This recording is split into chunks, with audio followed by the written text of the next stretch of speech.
A seeding truck using a city fire hydrant contaminated a portion of Hillyard's water supply at the end of July.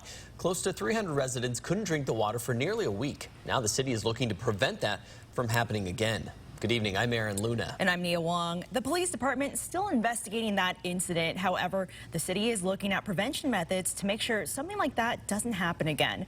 New at 5 tonight, 4 News Now reporter Eleni Dow is live with those preliminary plans and how it could affect the fire department. The city tells me they've been looking at options to help save the water and make it cleaner since that incident happened. This could mean putting locks on fire hydrants or even adding fill stations for those special uses. And the water hydrants would only be for city use. This was the reality in July.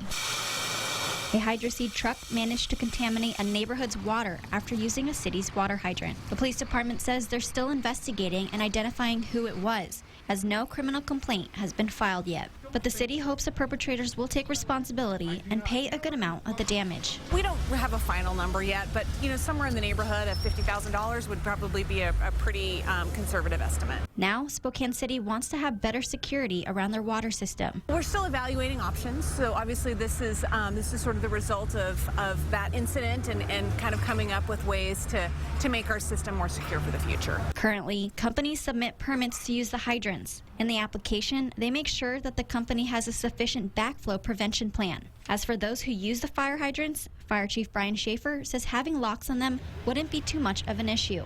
Having that small lock with trained personnel that are able to open that in a second's notice, we're okay with that extra time. It's not a significant amount of time. It's also not a traditional lock that everyone might think either.